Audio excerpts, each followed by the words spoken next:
ஜோதிடத்தின் பரிணாம வளர்ச்சி ஏஎல்பி ஜோதிடம். இதை படிங்க, உங்கள் வாழ்க்கை உங்கள் கையில். அனைவருக்கும் வணக்கம். ஏஎல்பி அஸ்ட்ராலஜர் ஸ்ரீ குரு டாக்டர் சாந்தி தேவி ராஜேஷ்குமார். இந்த நாள் இனிய நாளாக அமைய வாழ்த்துக்கள். நம்ம இன்னைக்கு இந்த கணவன் மனைவி பிரச்சனைகளுக்கான தீர்வுகளை தாங்க நம்ம பார்க்க போறோம். நிறைய பேரு வாழ்க்கையில ஒரு புரிதலற்ற ஒரு சூழ்நிலைகளால கணவன் மனைவிக்குள்ள நிறைய சிக்கல்களும் பிரச்சனைகளும் இருக்கு. சரி, இந்த கணவன் மனைவிக்குள்ள பிரச்சனைகள் ஏற்படுறதற்கு காரணம் என்ன? நெறைய பேருக்கு இது ஒரு குழப்பமான ஒரு சூழ்நிலையாகவே இருக்கும். ஏன்னா, நேரம் பார்த்து, நாள் பார்த்து, பொருத்தம் பார்த்து, எல்லாத்தையும் அலசி ஆராய்ஞ்சு ஒரு வரன தேர்ந்தெடுத்து, கல்யாணமும் நல்ல விமர்சையாக பண்ணி முடிக்கிறோம். ஆனா, கல்யாணத்துக்கு அப்புறம் அவங்களுக்குள்ள ஒரு பொருந்தாத ஒரு சூழ்நிலைகளும், ஒரு பொருத்தமற்ற சூழ்நிலைகளும், அல்லது அவங்களால அட்ஜஸ்ட் பண்ணிக்க முடியாத அளவுக்கு பிரச்சனைக்கு மேல பிரச்சனைகளும் வந்துகிட்டே இருக்கு. அதுக்கு என்ன தீர்வு? என்ன பண்றது? அவங்க கணவன், மனைவி பிரச்சனைகளை சரி செய்வதற்கான மார்க்கம் இருக்கா? அப்படின்னு நெறைய பேர் கேட்குறாங்க. அவங்களுக்கான பதிவு தான் இது. முதல்ல இந்த திருமண பொருத்தம் பார்க்கக்கூடிய அந்த கான்செப்ட்ட வந்து நம்ம கொஞ்சம் புரிஞ்சு பார்த்தோம் அப்படின்னா, நமக்கு இந்த மாதிரி கேள்விகளே வராது. எப்படி? ஒரு ஜாதகத்த தனித்தனியா ஆய்வு பண்ணுங்க. ஒரு பெண்ணுடைய ஜாதகம், அந்த பெண்ணுடைய ஜாதகத்தினுடைய நிலை என்ன? அந்த பெண்ணுடைய அமைப்பு எப்படி இருக்கு? அந்த பெண்ணுடைய கணவனின் அமைப்பு எப்படி இருக்கும்? இப்ப என்னுடைய ஜாதகத்தில் எனது கணவருடைய நிலை எப்படி இருக்கும்? எனக்கு எப்படிப்பட்ட வரன் அமையும்? அப்படிங்கிறத என் ஜாதகமே சுட்டிக்காட்டும். கரெக்ட்டா? இப்போ நான் பிரச்சனை பண்ணுவேனா?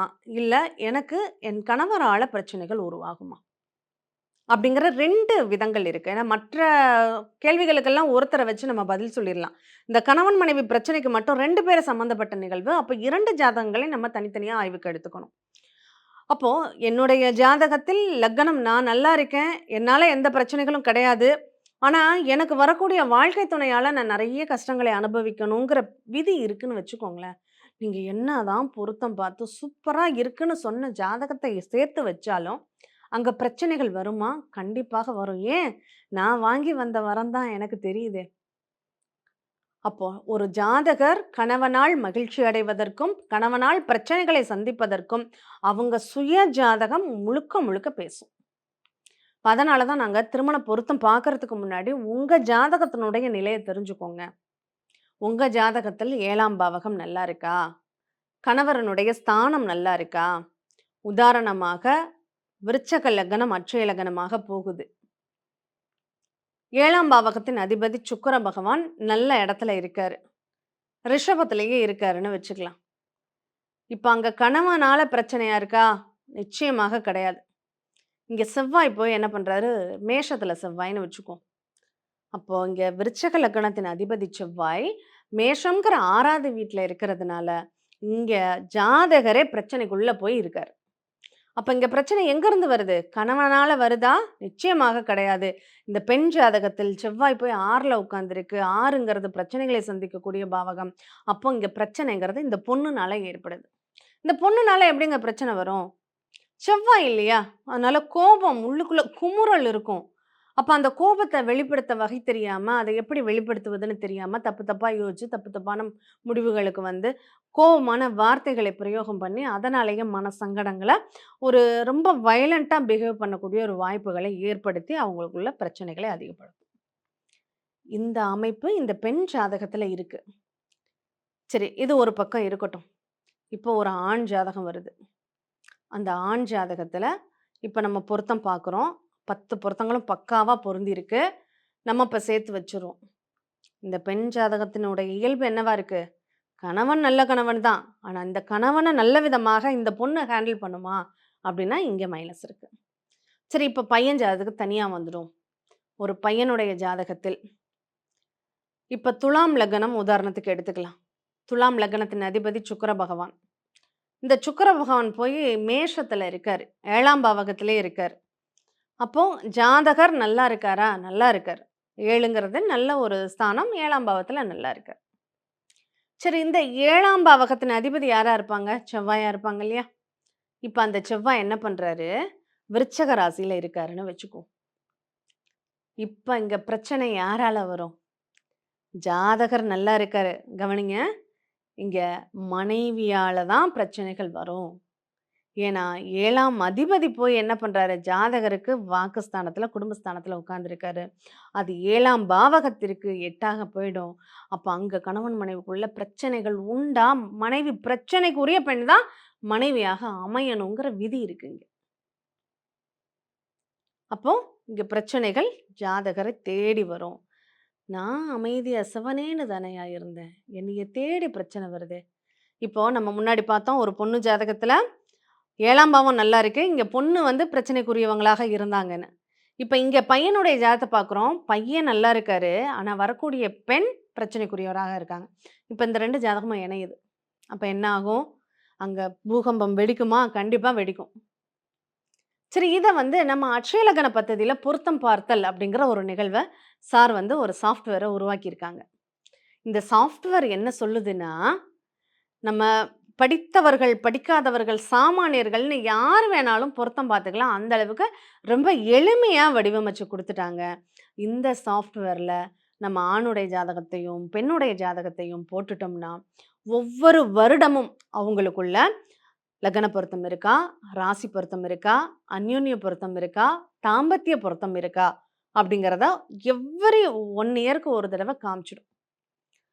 அப்ப யாருக்கு பொண்ணுக்கு நல்லா இருக்கா? பையனுக்கு நல்லா இருக்கா? இந்த நேரம், இந்த வருடம் பொண்ணால பிரச்சனை ஏற்படுமா? இந்த வருடம் பையனால பிரச்சனைகள் ஏற்படுமா? இல்ல 2 பேருக்கும் பிரச்சனைகள் இல்லாத ஒரு சுமூகமான ஒரு அமைப்பு இருக்கா?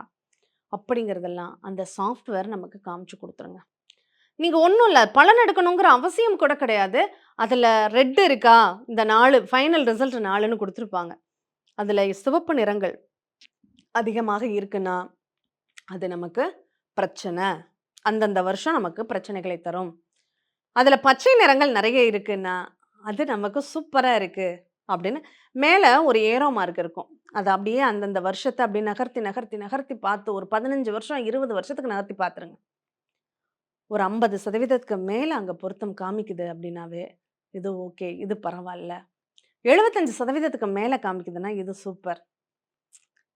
அதுவே 50க்கு கீழ 40% தான் இருக்கு. அடுத்தடுத்து 42, 41, 40 இப்படியே இருக்குன்னா, பரவால்ல.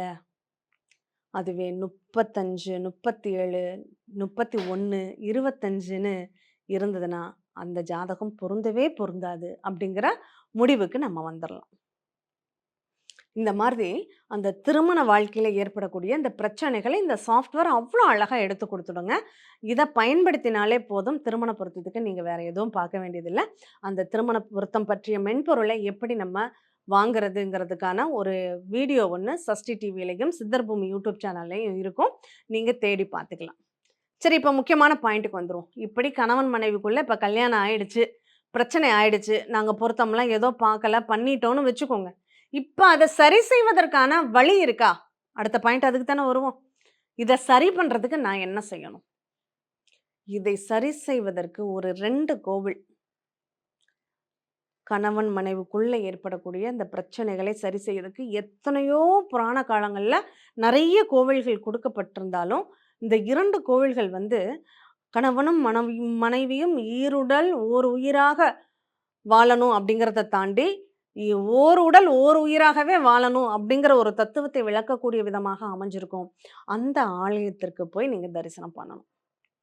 ஒண்ணு நமக்கு எல்லாருக்குமே தெரிஞ்ச ஒரு இடம் தான் திருச்செங்கோடு அர்த்தநாரீஸ்வரர்.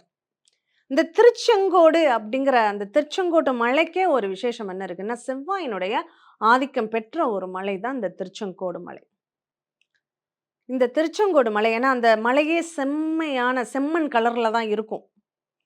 அந்த மலையில அர்த்தநாரீஸ்வரன் இருக்காரு. அது சிவனாகவும் ஆண் பாதி பெண் பாதின்னு அர்த்தநாரி சொரூபமாக சக்தியும் சிவனும் இணைந்த சொரூபமாக இருக்காங்க.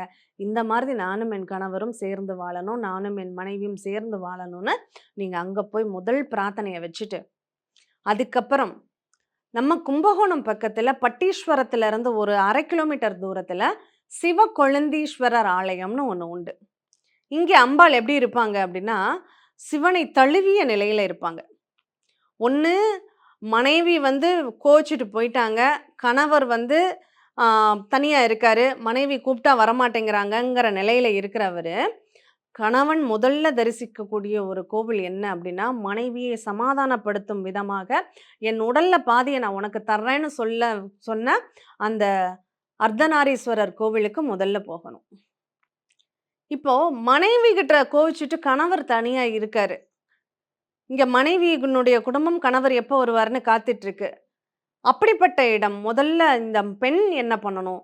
இந்த பட்டீஸ்வரம் பக்கத்துல இருக்கக்கூடிய அந்த சிவ கொழுந்தீஸ்வரர் சன்னதிக்கு தான் முதல்ல போணும். அப்ப அங்க போய் என்ன பண்ணணும்? அங்க அம்பாள் வந்து சிவனை தழுவிய நிலையில இருப்பாங்க. "உன்னை நான் எங்கேயும் விடமாட்டேன். உன்னைய கெட்டியா சிக்கன பிடித்தேன் எங்கெழுந்து அருளுவது இனியே" அப்படிங்கிற கேட்கிற திருக்கோலத்துல அந்த அம்பாள் வந்து சிவனை தழுவிய நிலையில இருப்பாங்க. அவங்கள்ட்ட பிரார்த்தனை, "நீ மட்டும் கணவர விடாம பிடிச்சிட்டு இருக்கில்ல, அந்த மாதிரி என்னுடைய கணவரும் என்ட்ட வந்து சேரணும்." அப்படின்னு சொல்லி அவங்க பிரார்த்தனை பண்ணிக்கிறாங்க அப்படின்னா, கண்டிப்பா உங்களுடைய முதல்ல நீங்க சிவக்கொழுந்தீஸ்வரர் தரிசனம் பண்ணிட்டு, அதுக்கப்புறம் 2வதாக அர்த்தநாரீஸ்வரரை தரிசனம் பண்ணணும். அந்த ஆண் ஜாதகத்தில் பெண் விட்டு பிரிஞ்சு போறாங்கங்கிறவங்க, ஆண் என்ன பண்ணும்? முதல்ல திருச்செங்கோடு அர்த்தநாரீஸ்வரரை தரிசனம் பண்ணிட்டு, அதுக்கப்புறம் பட்டீஸ்வரம் சிவக்கொழுந்தீஸ்வரரை வழிபாடு செய்யணும். இத ஆத்மார்த்தமா பண்ணிட்டு, நீங்க அதுக்குன்னு ஒரு ஸ்லோகம் உண்டு. அந்த ஸ்லோகத்தை ஒரு குருமுகமாக உபதேசம் பெற்று, நீங்க அத சொல்லிக்கிட்டு வர்றீங்கன்னா, கண்டிப்பா கணவன் மனைவிக்குள்ள இருக்கக்கூடிய பூசல்கள், விரிசல்கள் எல்லாமே சரியாகும், நிவர்த்தியாகும். கண்டிப்பா உங்க வாழ்க்கையிலயும் ஒரு திருமண பந்தம்ங்கிறது சுகமானதாக மாறும் அப்படிங்கிறத இதன் மூலியமா தெரிஞ்சுக்கிறோம். மீண்டும் இனியதொரு நிகழ்வில் சந்திப்போம். உங்க ஜாதகத்துல யாருக்கால திருமணத்துல பிரச்சனைகள் இருக்கு, யாரால பிரச்சனைகள் இருக்குன்னு தெரிஞ்சுக்கணுமா? அட்சய இலக்கண பத்ததி ஜோதிடம் படிங்க, பாருங்க. சித்தர் பூமி